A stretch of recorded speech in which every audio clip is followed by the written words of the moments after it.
Vamos ler? Diz assim, ó, preste bastante atenção. Em outro sábado, que entrou na sinagoga, no caso Jesus, e Jesus estava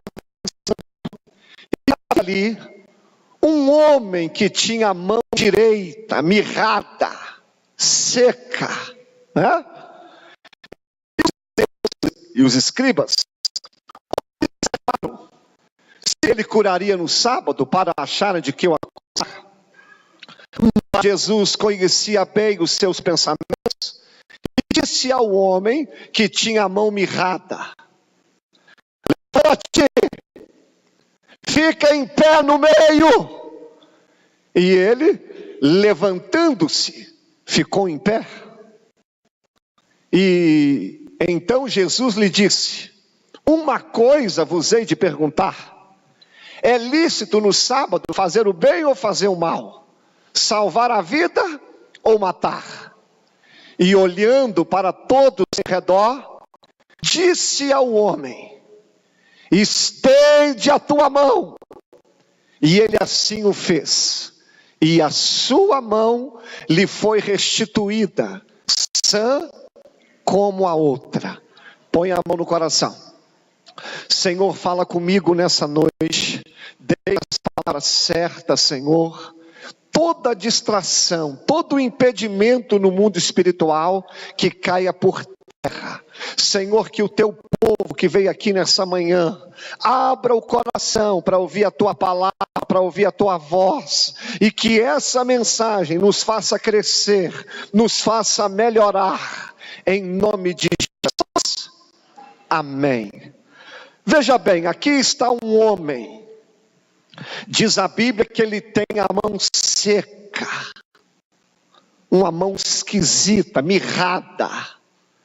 Eu não sei se você já viu alguém assim. Na minha igreja em Divino, tinha uma mulher que o marido dela tinha a mão torta, assim, esquisita, para dentro. Todas as vezes que eu ia na casa dela e via ele, eu me lembrava disso. Imagina só, uma mão seca. Essa mão seca não deixava ele ter uma vida plena. Geralmente, quando a gente tem algo estranho, a gente quer esconder. Né? O Filipinho, quando tinha a orelhinha assim, a gente deixava o cabelinho dele maior para esconder, né?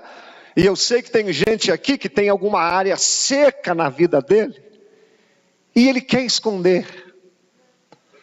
Talvez é o casamento que está seco, aí você tenta esconder, o casamento não está legal, e você quer esconder. A sua vida espiritual está seca, e você não quer às vezes demonstrar, né? E essa mão seca fazia que fosse traumatizado, infeliz. E repare que a Bíblia diz a mão direita. Por que a Bíblia não fala a mão esquerda ou somente a mão? Porque a mão direita na Bíblia fala de autoridade. Entende que a autoridade dele está seca. Pergunta para o irmão: o que está seco na tua vida? Essa mão seca lhe roubava alegria. Essa mão seca lhe roubava a esperança. E o texto começa com o verbo, aconteceu que. Quantas coisas ruins estão acontecendo na vida dele, só por causa de uma mão seca. E eu sei que você tem um problema, e esse problema está trazendo outros. O seu problema pode ser dívida, pode ser enfermidade, pode ser problema na família, mas esse problema vai trazendo outros, vai trazendo um monte de coisas. E você chegou aqui perguntando: pastor, o que me falta mais acontecer? Tem alguma área seca na minha vida? Mas o texto está dizendo que Jesus iria aparecer na história, e quando Jesus aparece, aquilo que está seco começa a florescer, aquilo que está sem vida, Deus começa a dar vida. E nessa ceia de manhã, Jesus está falando com você mesmo. Eu sei que o casamento está seco, eu sei que a tua fé está seca, eu sei que os teus filhos estão secos, mas eu sou Deus que vou dar vida, eu sou Deus que vou fazer um milagre acontecer a partir de hoje. Pode aplaudir o nome do Senhor. Sabe o que eu gosto nesse homem, meu irmão? A mão dele está seca, mas ele está na igreja. Repare que ele está no templo. Ele pode estar envergonhado, mas ele está aqui. Porque, querido, quando a gente tem alguma coisa seca, a primeira coisa que a gente quer fazer é se esconder, é ficar em casa, é entregar o ministério, é não participar de Santa Ceia. Mas apesar da sua sequidão, apesar da fraqueza, apesar de tudo não estar do jeito que você queria, o melhor lugar para se estar ainda é a igreja do Senhor. A igreja onde Deus renova as forças, a igreja do Senhor é onde Deus nos dá uma palavra, a igreja do Senhor é onde o milagre acontece. E tem algo lindo aqui no texto. Ele estava com a mão seca, mas diz a Bíblia que Jesus falou com ele. Olha, meu irmão, apesar de tudo, Jesus hoje está falando com você, Jesus está falando contigo, porque o nosso Deus é um Deus que fala. Nosso Deus fala. Olha, meu irmão, eu confesso para você que eu ia pegar até outra mensagem. Eu saí de lá para vir para cá, Deus disse: prega o homem da mão seca, prega o homem da mão seca. Eu não sei porquê, eu não sei, mas quem está sabendo agora. Deus está falando contigo, Deus sabe da área que está seca. Deus vai usar essa palavra aqui para falar com você hoje. Deus ainda fala. Em 2003, não lembro, eu fui lá em Guarapari. Eu fui entrar naquela água lá, entrou uma água aqui no meu ouvido, não sei se já aconteceu contigo. É terrível. A praia para mim acabou naquele dia. Eu ficava inquieto, o pessoal foi para lá, eu não fui, aquele negócio me incomodando, aquilo doendo. E quando deu 6 horas da noite, eu falei: Flávio, eu vou caçar uma igreja. Mas aqui em Guarapari, eu falei: vou, o que adianta? Eu estou aqui, não estou passeando, vou orar a Deus. Aí me achei uma igreja lá, igreja lotada. E aquela água me incomodando. E o pastor, no meio da mensagem, falou: só entrou alguém aqui, se é servo de Deus, você entrou aqui com teu ouvido tapado de água. Falei: uai, que coisa doida é essa? É você mesmo que está passando férias aqui na cidade, teu ouvido tapou, e eu, Senhor, te trouxe aqui hoje para fazer um milagre na tua vida. Se você aí, vem cá, meu irmão, eu vim. O pastor orou, a água saiu. Sabe por quê? Deus fala. Deus fala. Deus está falando com você. Eu vou curar essa área que está seca. Mas você sabe o que me intriga no texto? Ou melhor, antes de eu falar disso, uma coisinha que eu não ia falar, mas eu vou falar. Jesus, antes de fazer o milagre, ele repreendeu os fariseus. Porque no meio da igreja, diz a Bíblia que estavam alguns só para observar. Quer ver, Simone? Põe aqui. Acho que é o 8, certo? Põe o 7. E os escribas e os fariseus observaram se ele curaria no sábado, para achar de que o acusar. Versículo 8. Mas Jesus conhecia bem os pensamentos. Repare, irmão, que havia uma multidão ali, mas só um foi curado, porque muita gente estava ali, sabe para quê?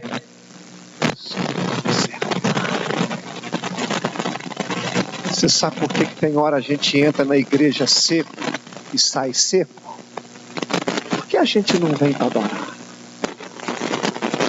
Tem hora que a gente vem só para observar. Só para ver. Mas ó, quem vem para observar não recebe milagre, porque diz a Bíblia que Jesus conhece bem os nossos pensamentos. Jesus sabe quem veio aqui hoje para adorar e quem veio para observar. Jesus sabe quem veio aqui porque tem alguma coisa seca ou veio aqui só por vir. Mas se você veio aqui para adorar a Deus, hoje pode ser o dia do teu milagre. Hoje pode ser o dia. Só que antes de Jesus fazer o milagre, ó, olha para mim, meu irmão. Duas coisas me intrigam aqui. Primeiro, outras pessoas poderiam ser curadas, mas somente um. Mas tem uma segunda coisa. Jesus não poderia olhar para aquele homem e falar assim: deixa eu pegar um assistente. O Jefferson, que foi meu assistente uma vez. Vem cá, Jefinho. Fica do lado do Rosinoli. O Jefinho é o homem da mão seca. Fica com a mão seca, Jefinho. É uma só a direita. Isso. Mão seca. Fica sentado. Um culto acontecendo desse jeito. Ninguém estava vendo ele. Jesus poderia simplesmente falar assim: você está curado. Poderia ou não poderia? Só que Jesus não faz isso. Jesus faz um processo. E é sobre isso que eu quero falar rapidinho. Querido, Jesus não quer curar só a mão seca, que é o seu problema. Jesus quer curar seu coração. Hoje a maioria vem para a igreja só para Jesus curar a mão seca, só para Jesus curar o cabelo, para Jesus curar a saúde. Meu irmão, curar para Jesus não é o problema, mas o problema não é a mão seca, o problema é Jesus tocar aqui. É aqui que está o negócio, irmão. Pastor, por que Jesus não faz o milagre? Milagre para Jesus não é problema. O problema é você deixar ele tocar no coração. Há um tempo atrás, eu fui lavar meu carro.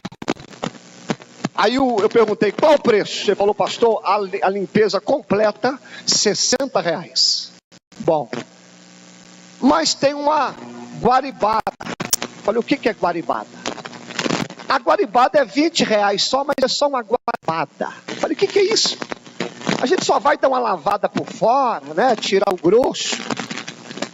Falei, peraí, então o tal da guaribada é para os outros pensar que o meu carro está limpo, mas quando entrar dentro está tudo sujo. É mais ou menos isso, pastor. Falei, eu não sou homem de guaribada, não.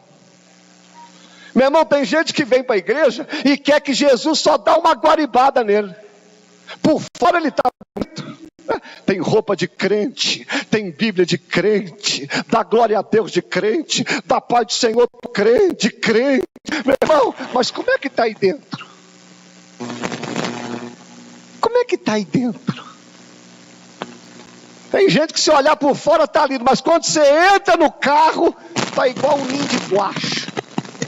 Meu carro hoje está igual um ninho de guacho, você nem entra dentro dele não. É? Mas por fora, tem pessoas que você olha para ele, irmão, olha para cá, tá uma beleza, mas quando você olha por dentro, ó, ressentimento, nervoso, não conversa com a mulher, tá brigado com os filhos, tá bravo com o pastor, tá brigado no trabalho dele, não conversa com ninguém, tá mal, tá seco. O que tá aí dentro? Como é que tá aí dentro da tua alma? Ó, Jesus te trouxe aqui. Você pegar um aspirador de pó, vai lá no seu coração hoje, ó.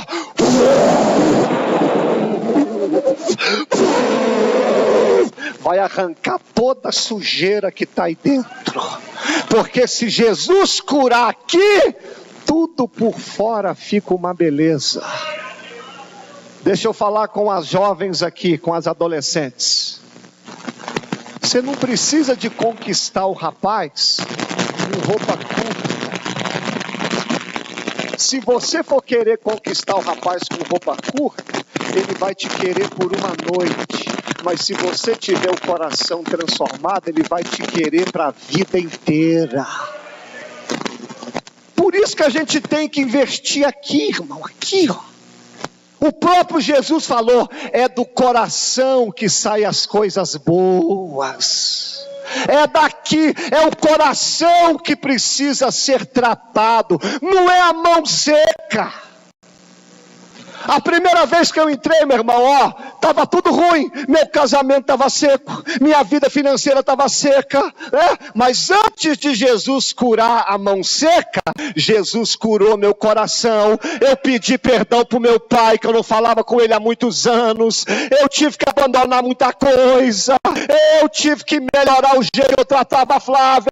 A questão não é a mão seca, a questão é o coração que precisa ser transformado. Mas pastor, como então que Jesus faz? Você quer que Jesus limpe teu coração hoje? Olha o processo que Jesus faz. Primeiro, Jesus olhou para ele. Levanta-te! Põe lá acima da cabeça. Levanta-te! Olha o que Jesus fez com ele. Primeira coisa, levanta-te. Tem gente que Jesus fala para ele, levanta! E ele, eu? Ah não, Jesus, deixa eu aqui. Levanta-te! Não, Jesus, não. Levanta. A ordem de Deus para algumas pessoas aqui hoje, levanta-te. Você está prostrado demais. Pastor, mas a minha mão seca. Meu irmão, não esquenta com a mão seca não. Levanta-te, fica de pé. Deus um dia falou para Ezequiel, põe-te em pé, que eu falarei contigo.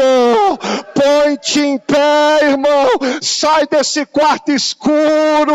Sai. Você está abatido demais. Você perdeu a alegria. Você perdeu a esperança.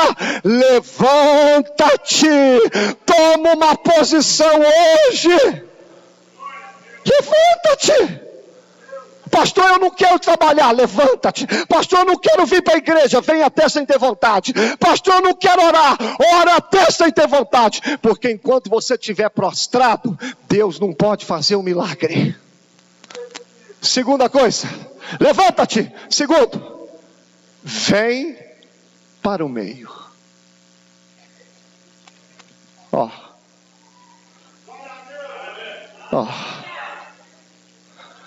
Olha o segundo passo de Cristo. Jesus não poderia curar ele lá no cantinho? Só que Jesus trouxe ele porque o meio todo mundo viu. O meio quer dizer o seguinte, sai dos cantos. Ajuda na obra. Meu irmão, tem gente que está na igreja há tanto tempo e fica nos cantos. Não se envolve.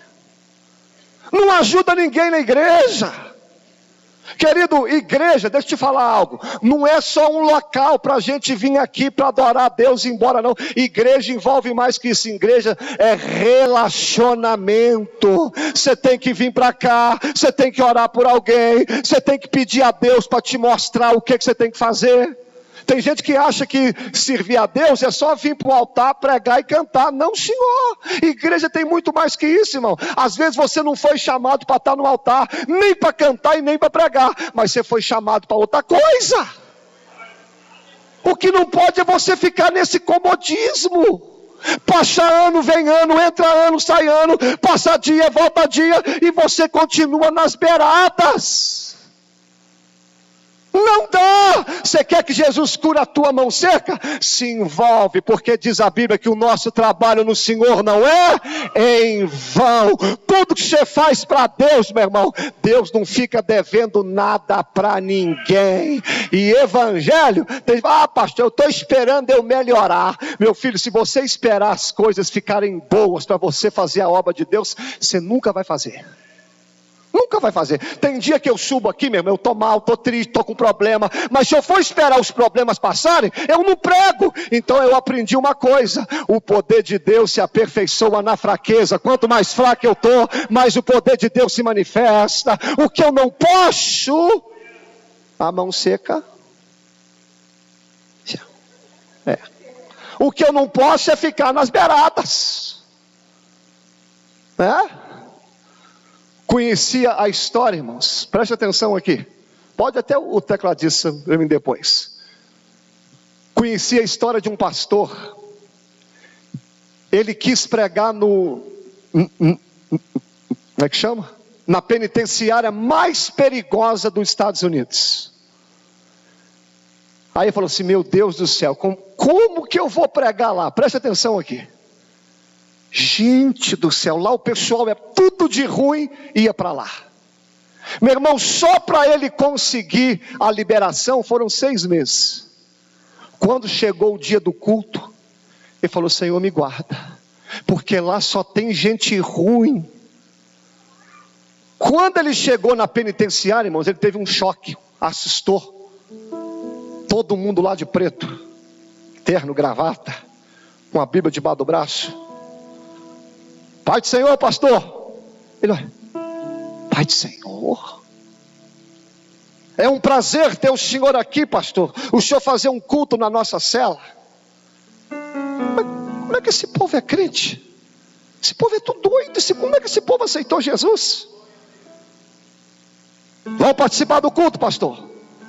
O pastor pregou, irmãos. O pastor que teve um mover lá dentro, batismo com o Espírito Santo, aqueles homens tudo doido, mas cheio do poder de Deus. Aí o pastor, antes de ir embora, ele chamou o líder. Você que é o pastor aqui da cela? Sou. Me explica uma coisa: ninguém entra aqui. Quem falou de Jesus aqui para vocês? Ninguém vem aqui. Ele falou: deixa eu te contar um segredo. Levou ele para uma cela. Irmão, tinha um bolo de cartas desse tamanho. Uma mulher falava de Jesus para ele através de cartas. E os presos foram salvos lendo as cartas que essa mulher escreveu. E ele pegou essa carta e falou: gente, peraí, eu tenho que saber quem é essa mulher. Aí leu o nome dela, pegou o endereço, foi embora. 2 dias depois ele foi na casa dela. Quero saber quem é essa mulher. Quando chegou na casa dela, irmãos, uma mulher de mais de 80 anos, viúva, enferma, sem sair da cama. Aí o pastor falou: você sabe de quem que é essa carta aqui? Ela falou: sei, é minha. Então, você sabe o alcance que essa carta está tendo? Ele falou: não faço ideia. Através dessa carta, o presídio tal está acontecendo um rebuliço. E ela começou a chorar. E ele falou: explica isso, por que a senhora tomou essa decisão? Ela falou: eu era serva de Deus, fiquei viúva, tive que trabalhar para sustentar a casa. Só que eu fiquei enferma, não consigo mais falar de Cristo para os outros. Aí eu pedi a Deus uma estratégia, e Deus disse: sua perna não está boa, mas sua mão está. Escreve cartas. Escreve cartas.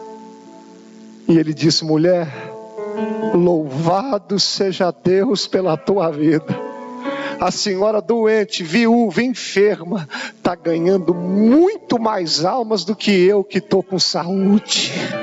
Querido, você pode estar velho, doente, enfermo, mas mesmo assim, você ainda pode vir para o meio, falar de Cristo, falar que Deus é bom, falar que Deus é fiel, falar que Deus é maravilhoso, porque o nosso Deus é maravilhoso. Meu Jesus é maravilhoso. Ele salva, Ele cura e me faz feliz. Sim, Jesus é maravilhoso. Cante comigo. Meu Jesus é maravilhoso. Meu Jesus é maravilhoso. Ele salva, Ele cura e me faz feliz. Sim, Jesus é maravilhoso. Olha a voz de Jesus hoje. Vem para o meio. Pastor, mas eu sou fraco. Vem para o meio. Pastor, mas eu sou tímido. Vem para o meio. Pastor, mas eu estou frio na fé. Vem para o meio. Mas tem alguma coisa seca. Vem para o meio. O Senhor não está à procura de homens perfeitos, mas sim de homens disponíveis. Se Jesus quisesse homens perfeitos, não tinham chamado pescadores iletrados. A carta de Pedro, irmãos, os teólogos dizem que quase não dava para entender de tão analfabeto que Pedro era.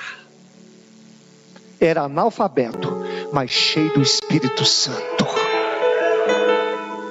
Vem para o meio. E a última coisa, estende a mão. Devagarzinho agora, estende a mão. Jesus, minha mão está seca, Jesus. Eles vão rir de mim, Jesus. Não deixa não, Jesus. Levanta a mão, Jesus, mas eu tenho vergonha dela. A vida inteira eu quis esconder essa mão. Mas o Evangelho de Cristo, irmãos, olha para mim, não é esconder a mão seca. Diz a Bíblia que quem encobre as suas transgressões jamais prospera, mas quem confessa e deixa alcança misericórdia. Pastor, mas eu serei humilhado. Não tem problema, no reino de Deus os humilhados serão exaltados. E quando ele foi levantando a mão, olha para mim, a mão que estava seca, Senhor, estou com vergonha, Senhor, mas eles vão rir de mim. Mas quando ele vai confiando em Deus, quando ele vai crendo, diz a Bíblia que a mão foi ficando restaurada. Seca, eu estou curado. Gente, eu estou curado. Jesus me curou. Jesus me curou. Jesus mudou a minha vida. Eu cheguei seco. Olha, querido, a ordem de Deus é: mostra. Pastor, você está mandando eu confessar meu pecado para toda a igreja? Não estou falando isso não. Estou falando isso. Eu estou falando que chega uma hora que você tem que falar para Deus: Senhor, eu estou mal. Senhor, eu estou precisando de um toque. Isso não é fácil não, querido. Deus apareceu para Jacó e perguntou assim: qual o teu nome? E Jacó teve que responder: o meu nome é... Sabe o que significa Jacó? Trapaceiro, enganador, pilantra, safado. Ele teve que falar: Senhor, eu sou pilantra mesmo. Eu sou safado. Eu tenho errado, Senhor. Mas não me bata não. Não me mata, Senhor. Deus disse: não, que isso? A partir de hoje, você não vai ser Jacó. A partir de hoje, seu nome será Israel, que significa príncipe de Deus. Príncipe.